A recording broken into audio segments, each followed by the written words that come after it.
Olá, meus amigos, estamos começando mais um Que Se Viu, um quadro deste canal especial para aqueles que estão se preparando para o exame da OAB.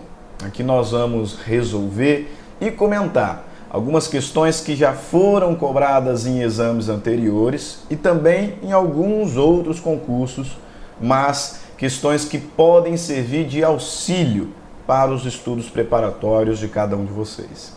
Gostaria de lembrá-los, já no início, que na descrição do vídeo você vai encontrar um link para fazer download de um arquivo em PDF com essas questões, já com os respectivos gabaritos e comentários. Assim depois você pode dar uma lida, fazer algumas anotações e colocar esse arquivo no seu material de apoio. Gostaria também de pedir desde já, especialmente para você que já acompanha o nosso canal, que curta o vídeo, compartilhe com seus amigos. Isso certamente nos incentiva a continuar gravando e a continuar editando, publicando esse material para vocês no YouTube, ok? Então, sem delongas, vamos ao trabalho. Separei aqui algumas questões para analisarmos, questões interessantíssimas. Um tema que vocês vão observar, a FGV gosta de pedir em OAB. Tá? Agora, todas as questões que separei, já questões da FGV, e uma última questão que caiu recentemente numa prova da magistratura do Rio Grande do Sul, mas que é interessantíssima. Nós estamos trabalhando a parte geral do Código Civil. Já falamos até então sobre personalidade e capacidade, falamos sobre a teoria da incapacidade, muito alterada pelo Estatuto da Pessoa com Deficiência, e também trabalhamos sobre a cessação da incapacidade. Seguimos falando sobre a pessoa natural, mas agora sobre o seu fim. A partir do artigo 6º do Código Civil, o legislador começa a trabalhar o fim da pessoa natural. Depois ele fala um pouco sobre os direitos da personalidade e no artigo 22 volta a falar sobre a ausência. Ok? Então, de forma bem resumida, para já iniciarmos o trabalho. Na aula de hoje e no vídeo de hoje, vamos falar sobre morte. Sobre a morte. O artigo 6º do Código Civil diz que o fim da pessoa natural, portanto, o fim da personalidade, se dá com a morte. E na nossa sistemática existem algumas espécies de morte. Curiosamente, é exatamente isso que você ouviu. Do ponto de vista legislativo, do ponto de vista jurídico, morte não é uma coisa só. Existem espécies. E nessa parte geral do Código Civil, o legislador regulamentará 3 espécies de morte. A morte real, a morte presumida sem decretação de ausência e a morte presumida com decretação de ausência. Lá no direito das sucessões, nós encontramos também o instituto da indignidade, da deserdação, que alguns doutrinadores classificam como morte civil. Mas não é o tema agora para esse vídeo. Neste, vamos falar sobre morte real, morte presumida sem decretação de ausência, morte presumida com decretação de ausência. A morte real é assim chamada porque é aquela espécie de corpo presente. O corpo do falecido está diante de nós, de modo que é plenamente possível atestar o falecimento com exames periciais. Então não tem razão para presumir absolutamente nada. O indivíduo de fato faleceu. Por isso, morte real. Considerando a lei de transplantes, nós sabemos que o marco da morte é a morte encefálica. Nós mudamos, nós quebramos o paradigma que antigamente determinava como momento da morte a cessação da atividade cardiorrespiratória por conta de alguns transplantes e passamos a entender como o fim da vida o momento em que cessa a atividade cerebral. Ok? Morte real. Agora, o que nós precisamos tomar um pouquinho mais de cuidado, e na verdade quase todas as questões estão relacionadas a esse tema, é a morte presumida. Com a morte presumida, que pode ser sem decretação de ausência ou com decretação de ausência. Então vamos às questões. Primeira questão, uma questão de 2014, do 14º exame da OAB, já elaborado pela FGV. O enunciado diz o seguinte, aí na sua tela. Raul, cidadão brasileiro, no meio de uma semana comum, desaparece sem deixar qualquer notícia para sua ex-esposa e filhos, sem deixar cartas ou qualquer indicação sobre seu paradeiro.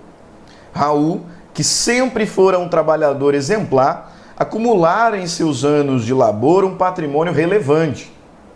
Como Raul morava sozinho, já que seus filhos tinham suas próprias famílias e ele havia se separado de fato de sua esposa 4 anos antes, somente após uma semana seus parentes e amigos deram por sua falta e passaram a se preocupar com o seu desaparecimento. Sobre a situação apresentada, assinale a opção correta. Vamos então às alternativas para identificar aquela que é o X da questão. Alternativa A diz o seguinte: para ser decretada a ausência, é necessário que a pessoa tenha desaparecido há mais de 10 dias. Como faz apenas uma semana que Raul desapareceu, não pode ser declarada sua ausência com a consequente nomeação de curador. Letra B. Em sendo declarada a ausência, o curador a ser nomeado será a ex-esposa de Raul. Alternativa C. A abertura da sucessão provisória somente se dará ultrapassados 3 anos da arrecadação dos bens de Raul. E alternativa D. Se Raul contasse com 85 anos e os parentes e amigos já não soubessem dele há 8 anos, poderia ser feita de forma direta a abertura da sucessão definitiva. Esta é uma questão bastante interessante e eu me lembro de já ter trabalhado em sala de aula presencialmente em cursos preparatórios para a OAB e muitos alunos erraram a questão por se equivocarem na interpretação do texto legal. Aqui existem algumas pegadinhas e nós devemos ficar realmente muito atentos a esses detalhes. Veja lá, a primeira alternativa diz o seguinte: para ser decretada a ausência, é necessário que a pessoa tenha desaparecido há mais de 10 dias. Como faz apenas uma semana que Raul desapareceu, não pode ser declarada sua ausência, com a consequente nomeação de curador. Aqui nós devemos ter um certo cuidado com detalhes mesmo. De fato, existe um prazo de 10 aqui, mas de 10 anos. 10 anos para que seja aberta a sucessão definitiva após o trânsito em julgado da sentença que abriu provisoriamente. Não existe nenhum prazo de 10 dias. Se você abrir aí o seu Código Civil, no artigo 22, você vai observar que não existe nenhum prazo de 10 dias para que seja declarada a ausência. Não tem prazo mínimo, não tem prazo máximo. O legislador vai dizer que desaparecido o indivíduo, qualquer dos interessados pode pleitear, pode requerer que seja declarada a sua ausência, com a consequente nomeação de um curador para a administração dos bens. Mas não tem prazo mínimo, não tem prazo máximo. Daí o erro da alternativa. A letra B diz: em sendo declarada a ausência, o curador a ser nomeado será a ex-esposa de Raul. Pega o seu Código Civil, artigo 25. No artigo 22, o legislador diz que desaparecida pessoa, qualquer dos interessados pode pleitear, pode requerer que seja decretada a sua ausência. No artigo 25, o legislador vai estabelecer uma ordem preferencial de curadoria dos bens do ausente. Declarada a ausência, o juiz determinará a arrecadação dos bens e nomeará um curador para administrar o patrimônio do ausente. E aí no artigo 25, depois de falar que o juiz estabelece, no artigo 24, quais serão os limites dos poderes do curador, no 25, ele nos apresenta uma ordem preferencial de curadoria. Cônjuge, os pais, os descendentes, e aí segue. E de fato, o primeiro na ordem preferencial de curadoria é o cônjuge. Acontece que no nosso enunciado foi apresentado que Raul estava separado de sua ex-esposa há 4 anos. E o texto legal diz que o curador preferencial, o curador automático, será o cônjuge, salvo se separado judicialmente ou de fato há mais de 2. No nosso caso, então a ex-esposa de Raul não poderia ser a curadora. Por quê? Porque já estavam separados há 4 anos. Daí o erro da alternativa. A letra C fala o seguinte: a abertura da sucessão provisória somente se dará ultrapassados 3 anos da arrecadação dos bens de Raul. O artigo 26 do Código Civil diz que, passado 1 ano da abertura passado 1 ano da arrecadação dos bens e nomeação do curador, ou 3 anos se ele deixou o procurador ou representante, pode então ser requerida a abertura da sucessão provisória. Veja, o erro da questão começa quando diz que a abertura da sucessão provisória somente se dará ultrapassados 3 anos. Somente não. Nós temos 2 prazos. Se o indivíduo desapareceu sem deixar representante, o prazo é de 1 ano. 1 ano a contar da arrecadação dos bens e nomeação do curador.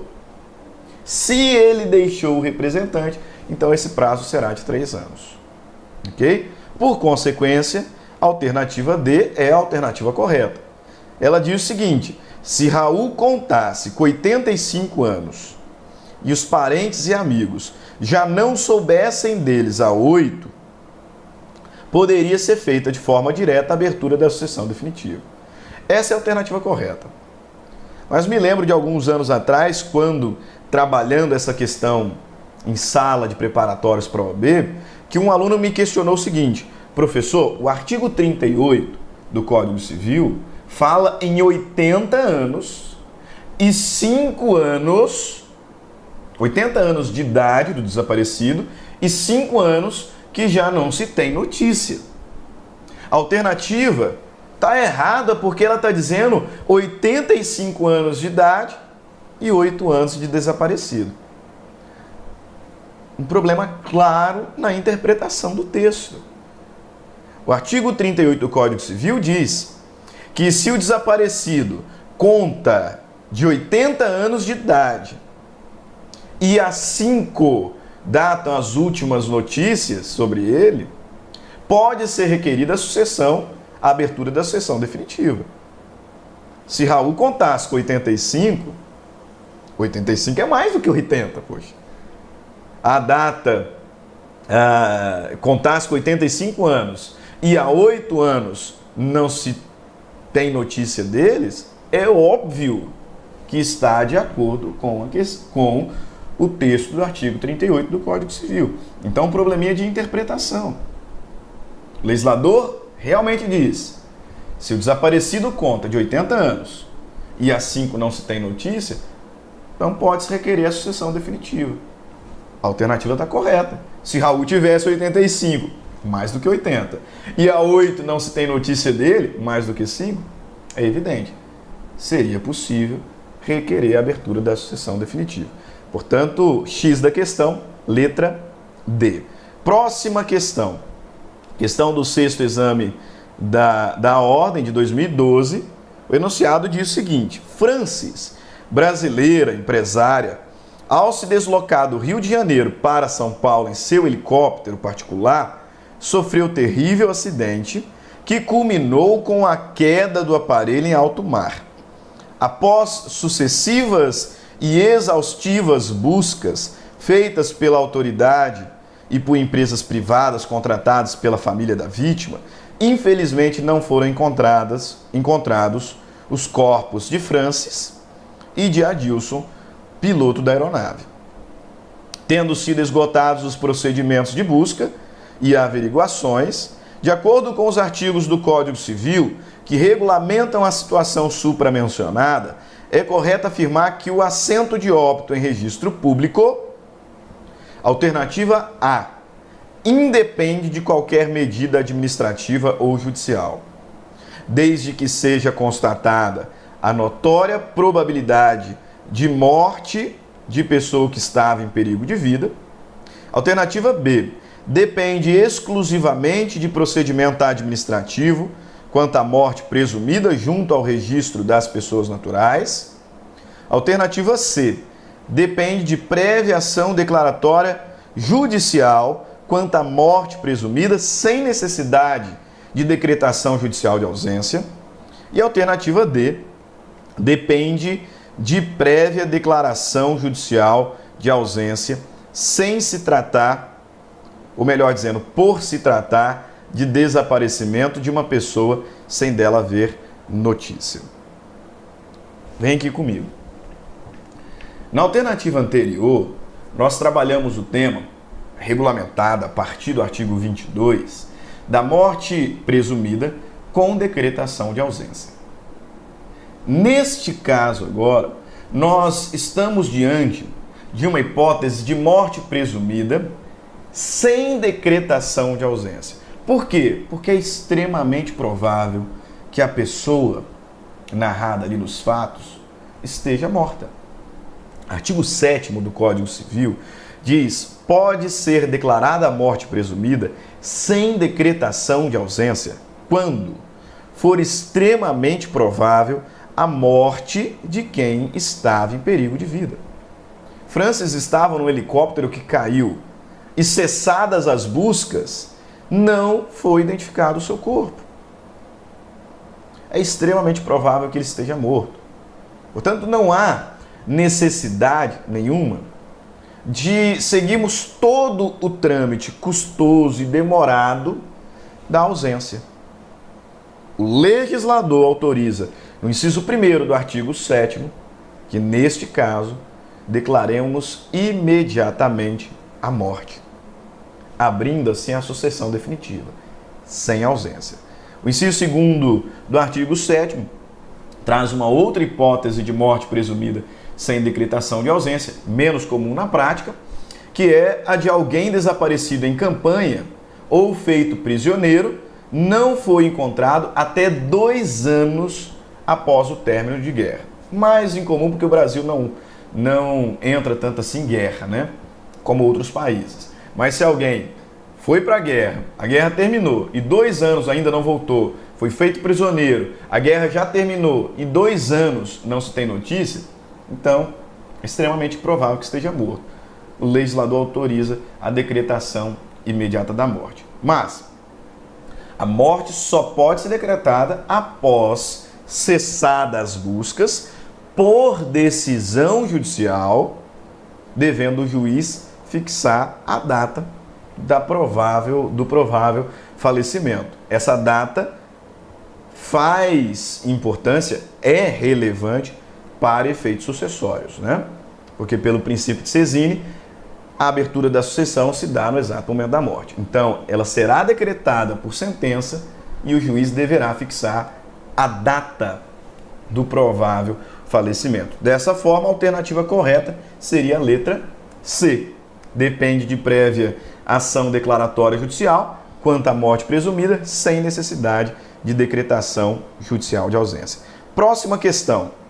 Questão do 4º exame da OAB, né, de 2011, já elaborado pela FGV. Já lá. Rodolfo, brasileiro, engenheiro, solteiro, sem ascendente ou descendente, desapareceu do seu domicílio há 11 meses e até então não houve qualquer notícia sobre o seu paradeiro. Embora tenha desaparecido, deixou Lisa, uma amiga, como mandatária para a finalidade de administrar-lhes os bens. Todavia, por motivos de ordem pessoal, Lisa não quis exercer os poderes outorgados por Rodolfo em seu favor, renunciando expressamente o mandato. De acordo com os dispositivos que regem o Instituto da Ausência, assinale a alternativa correta. Alternativa A. O juiz não poderá declarar a ausência e nomear curador para Rodolfo, pois Lisa não poderia ter renunciado o mandato outorgado em seu favor, já que só estaria autorizada a fazê-lo em caso de justificada impossibilidade ou de constatada insuficiência de poderes. Alternativa B. A renúncia ao mandato por parte de Lisa era possível e, neste caso, o juiz determinará ao Ministério Público que nomeie um curador encarregado de gerir os bens do ausente, observando, no que for aplicável, o disposto a respeito dos tutores e curadores. Alternativa C. Os credores de obrigações vencidas e não pagas de Rodolfo, decorrido 1 ano da arrecadação dos bens do ausente, poderão requerer que se determine a abertura de sua sucessão provisória. E a alternativa D. Poderá ser declarada a sucessão definitiva de Rodolfo 10 anos depois de passada em julgada a sentença que concedeu a sucessão provisória. Mas, se nenhum interessado promover a sucessão definitiva, nesse prazo, os bens porventura arrecadados deverão ser doados a entidades filantrópicas localizadas no município do último domicílio de Rodolfo. A alternativa correta é a letra C. Vamos aqui à análise de cada uma delas. Primeiro, a alternativa A está errada porque é óbvio que Lisa poderia sim renunciar aos seus poderes. Ninguém é obrigado a ser mandatário. A alternativa diz que o juiz não poderá declarar a ausência e nomear curador para Rodolfo porque Lisa não poderia ter renunciado os poderes que foram outorgados por Rodolfo. Veja bem, ninguém é obrigado a ser mandatário do outro. É evidente que Lisa poderia sim renunciar, por motivos pessoais que seja, os poderes que lhe foram outorgados. Artigo 23, inclusive, deixa bem claro isso. Diz que também será autorizado ao juiz nomear um curador quando o mandatário que foi nomeado pela pessoa que desapareceu não puder ou não quiser exercer os poderes. Então, não temos dúvida nenhuma. Artigo 23. O juiz poderá declarar ausência e nomear curador quando o representante que foi nomeado pelo desaparecido não puder ou não quiser exercer os seus poderes. Erro da alternativa A. A alternativa B começa até bem. A renúncia ao mandato por parte de Lisa era possível. De fato era. O problema é o seguinte: nesse caso, o juiz determinará ao município ou melhor dizendo, determinará ao Ministério Público que nomeie um curador encarregado de gerir os bens do ausente.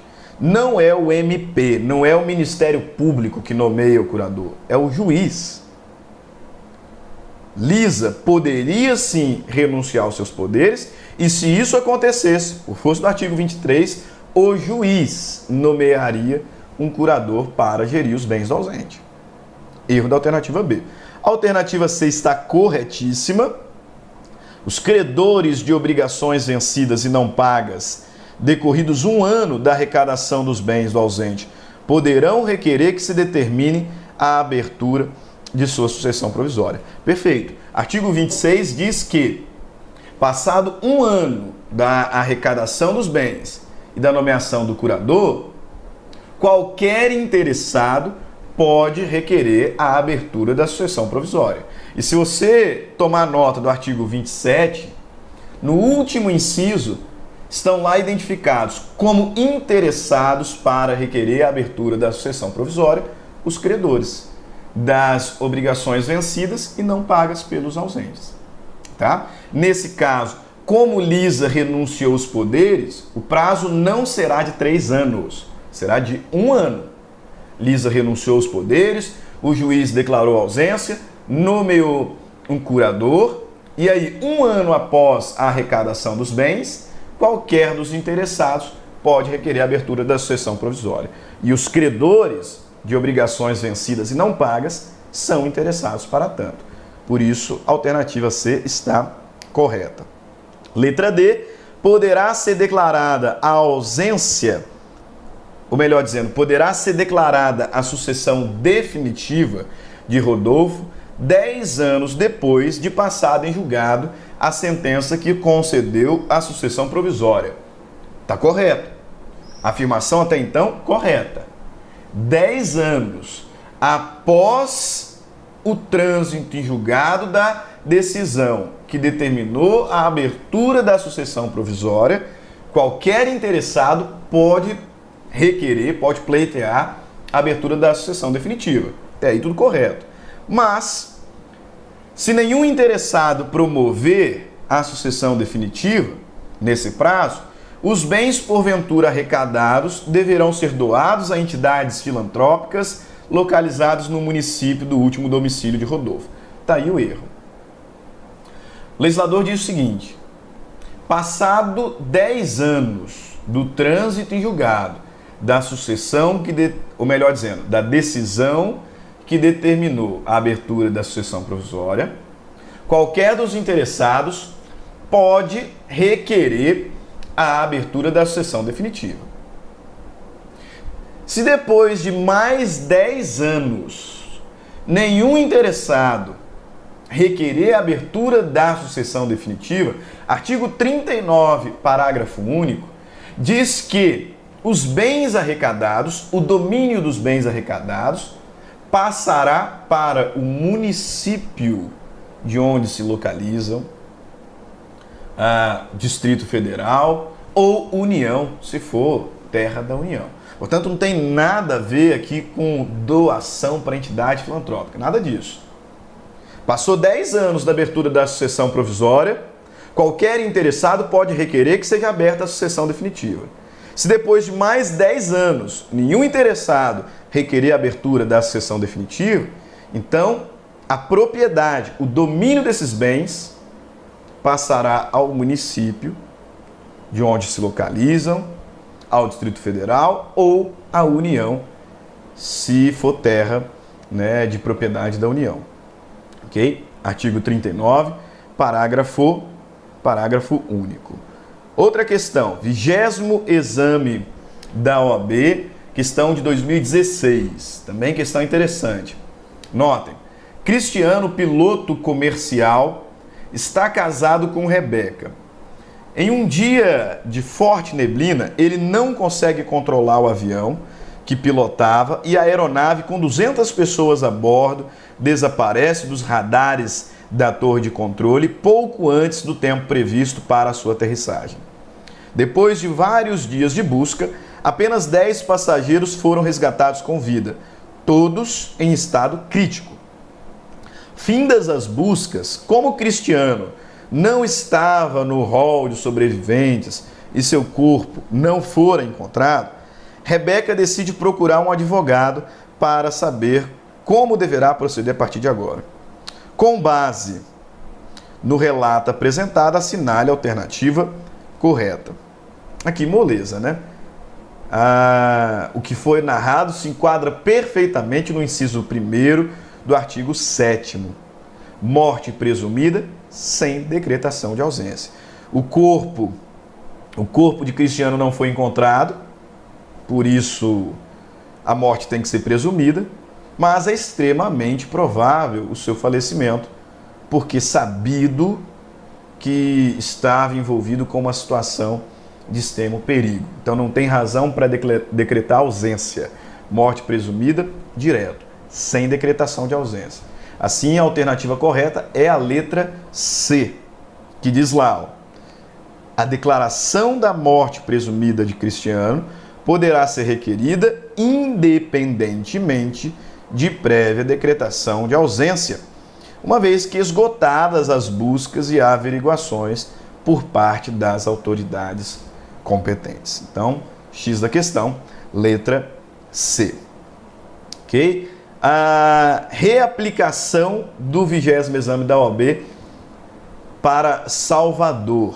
20º exame da OAB, reaplicação para Salvador, ano de 2016. Assim a gente vai caminhando para o final desse vídeo, agora falando sobre comoriência. Até então, todas as questões que trabalhamos estavam relacionadas à morte presumida. Morte presumida com decretação de ausência, morte presumida sem decretação de ausência. As duas últimas questões que separei, uma da OAB e outra de uma prova recente da magistratura do Rio Grande do Sul, estão relacionadas ao tema da comoriência. Comoriência, artigo 8º do Código Civil, é a presunção legal de morte simultânea quando não se é possível identificar a ordem dos falecimentos. Tá? Não é uma espécie de morte. É a presunção legal de morte simultânea de pessoas que morreram no mesmo evento e não é possível identificar a ordem dos falecimentos. Isso faz muita diferença para o direito sucessório. O direito sucessório ele é regido por um princípio chamado de droit de sésine. Pelo princípio de droit de sésine, no exato momento da morte é aberta a sucessão e automaticamente a propriedade da herança é transmitida para os herdeiros. Prestar atenção? No exato momento da morte é aberta a sucessão e a propriedade da herança é automaticamente transmitida aos herdeiros, independentemente de qualquer ato judicial ou administrativo. Por isso, meus caros, se não é possível identificar a ordem do falecimento de pessoas, especialmente pessoas da mesma família, que morreram no mesmo evento, nós devemos presumir que morreram no mesmo instante. Por quê? Porque, sendo assim, uma não chegou a herdar da outra. Droit de sésine. No exato momento em que a pessoa falece, é aberta a sucessão e a propriedade da herança é transmitida aos herdeiros. No exato momento da morte. Se não é possível identificar a ordem dos falecimentos, então a gente presume que morreram juntos no mesmo instante. Porque, sendo assim, um não chegou a herdar do outro. Chegou? Presumindo a morte no mesmo instante, frustramos os efeitos de sésine. Comoriência. Presunção de morte simultânea quando não é possível identificar a ordem dos falecimentos. Qual é o efeito da comoriência? Os comorientes não herdam reciprocamente. Vamos às questões? Rápida, porque a gente já está avançado em tempo, né? A proposta é ser no máximo aí 30 minutos, já até passamos. Então vamos à análise das questões. Joana e Alcindo, casados sob o regime da comunhão universal de bens, estavam a caminho de uma festa no litoral da Bahia, quando tiveram o carro atingido por um caminhão em alta velocidade. Quando a equipe de socorro chegou ao local, ambos os cônjuges estavam sem vida. Conforme laudo pericial realizado, não foi possível determinar se Joana morreu antes de Alcindo. Joana, que tinha 25 anos, deixou apenas um parente vivo, seu irmão Alfredo, enquanto que Alcindo, que já tinha 59 anos, deixou 3 familiares vivos, seus primos Guilherme e Jorge e seu sobrinho Anderson. Considerando que nenhum dos cônjuges elaborou o testamento, assinale a afirmativa correta. Letra A. Tendo em vista a morte simultânea dos cônjuges, Alfredo receberá integralmente os bens de Joana, e a herança de Alcindo será dividida em partes iguais entre os seus herdeiros necessários, Guilherme, Jorge e Anderson. Volta aqui rapidinho. Herdeiros necessários, à luz do artigo 1845, são descendentes, ascendentes e cônjuges. E por uma interpretação conforme a Constituição, temos considerado que os companheiros também são herdeiros necessários. Agora, colaterais não são. Tá? Então essa alternativa tem dois erros. Primeiro, que a quota de Alcindo não será dividida igualmente entre Guilherme, Jorge e Anderson. E segundo, que eles não são herdeiros necessários, são herdeiros facultativos. Porque são colaterais. Herdeiros necessários, artigo 1841, descendente, ascendente, cônjuge. Por interpretação conforme a Constituição, também os companheiros. Alternativa B. Entre os comorientes não há transmissão de patrimônio, mas como Joana e Alcindo eram casados em regime da comunhão universal, o patrimônio total do casal será dividido em partes iguais e distribuído entre os herdeiros necessários de ambos, ou seja, Alfredo, Guilherme, Jorge e Anderson. Mais uma vez, eles não são herdeiros necessários. E o patrimônio, de forma alguma, seria dividido igualmente entre eles, 25% para cada um. Letra C. Entre comorientes não há transmissão de patrimônio. E a herança de cada um dos falecidos será dividida entre seus respectivos herdeiros, em razão, ou melhor, razão pela qual Alfredo herdará integralmente os bens de Joana, enquanto que Anderson herdará os bens de Alcindo. Volto aqui. A alternativa está correta.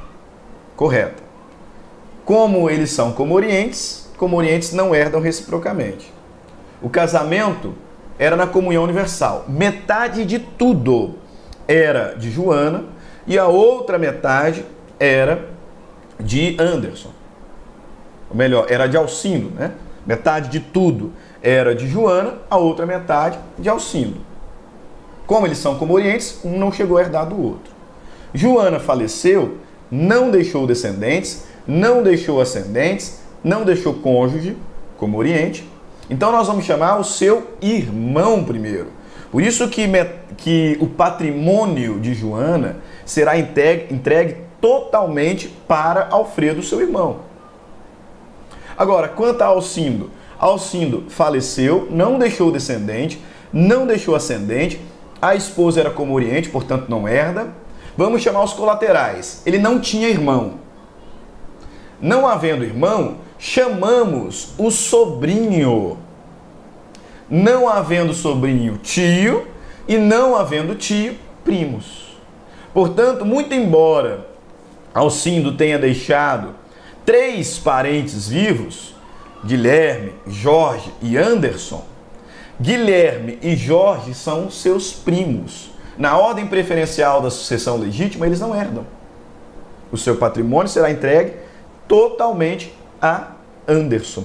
Anderson, que é o seu sobrinho. Portanto, a alternativa correta, letra C. Entre comorientes não há transmissão de patrimônio e a herança de cada um dos falecidos será dividida entre seus respectivos herdeiros, razão pela qual Alfredo, irmão de Joana, herdará integralmente os bens de Joana, enquanto Anderson, sobrinho de Alcindo, herdará os bens de Alcindo. A letra D, um absurdo, totalmente errada. Diante da impossibilidade parcial de determinar qual dos cônjuges morreu primeiro, aplica-se o regime jurídico da comoriência, pelo qual se presume em razão da idade que a morte de Alcindo tenha ocorrido primeiro. Não tem nada a ver com idade. Não interessa se Alcindo tinha 80 e Joana tinha 20 anos. Morreram juntos, sem ser possível identificar a ordem, comorientes. Mesmo instante. Ok? E a última questão que eu não posso deixar de comentar, tá? Apesar de já estarmos avançados em tempo, eu não posso deixar de comentar essa questão porque ela realmente é muito interessante. Questão da VUNESP, de juiz de direito substituto do Tribunal de Justiça do Rio Grande do Sul. Veja aí a questão na sua tela. José e Maria grávida de 9 meses, sofreram um acidente automobilístico. José faleceu no acidente. Maria foi levada com vida para o hospital. Notem que não teve comoriência, hein? José morreu no acidente. Maria foi levada com vida ao hospital.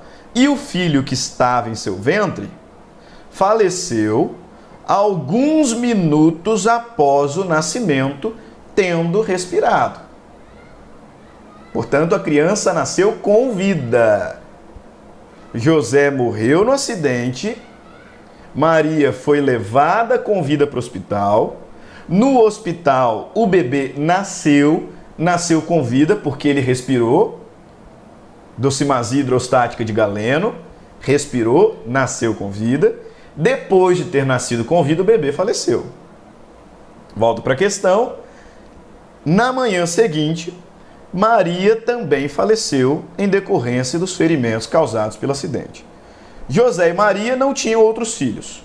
O casal tinha uma fortuna avaliada em 50 milhões de reais em aplicações financeiras, numa conta conjunta, valores acumulados exclusivamente durante o período do casamento, sob o regime legal da comunhão parcial. Os pais de José, Josefa e João, e os pais de Maria, Ana e Paulo, ingressaram em juízo postulando seus direitos hereditários. Assinale a alternativa correta. Tá? Vem aqui para mim de novo. Vamos fazer uma reflexão aqui sobre essa questão, que não teve comoriência. José faleceu no acidente. Por força de Cesine, no exato momento da morte, abre a sucessão e a propriedade da herança é passada aos herdeiros. José morreu no acidente. Em razão do seu falecimento, Maria ficou com a meação do patrimônio comum, 25 milhões. E o bebê que nasceu com vida herdou a meação de José. Portanto, José morreu na hora, Maria pegou 25 milhões para ela, 25 milhões para o bebê que nasceu com vida. Quando o bebê falece, ele não tinha descendente, óbvio, mas tinha ascendente de primeiro grau, sua mãe Maria. Portanto, os 25 milhões que o bebê herdou, com a sua morte, foram transmitidos para Maria, que acumulou ali temporariamente o patrimônio total só para ela. 25 de meação, 25 que ela herdou do bebê. Quando Maria morre, ela não tinha descendente. O bebê já tinha falecido. Ela não tinha mais nenhum descendente. Não tinha cônjuge, seu marido também já era falecido, ela era viúva. Então eu vou chamar os seus ascendentes, a começar pelos pais, ascendente de primeiro grau, que são Ana e Paulo. Nesse caso, então, meus caros, os pais de José nada receberão. Nada receberão. Tudo ficará com os pais de Maria. Por quê, professor? Que injustiça? Não, não é injustiça. Porque não teve comoriência. José morreu primeiro, Maria tirou a meação, o bebê herdou. Quando o bebê morre, não tinha descendente, todo o patrimônio do bebê, que já era dele, passa para Maria. Quando Maria morre, ela não tinha descendente, não tinha cônjuge, mas tinha seus pais. Portanto, tudo ficará para os pais de Maria e os pais de José nada receberão. Ok? Assim nós concluímos mais um vídeo de direito civil, né? Esse vídeo foi bem mais extenso, peço desculpa pelo tempo, mas nós precisávamos realmente esmiuçar cada uma dessas questões importantíssimas. A FGV gosta muito de cobrar essas questões, por isso que eu dediquei um pouquinho mais de tempo. Ok? Fiquem todos com Deus, não deixe de curtir e compartilhar esse vídeo com os seus colegas. Nos vemos num próximo vídeo. Até mais. Tchau, tchau.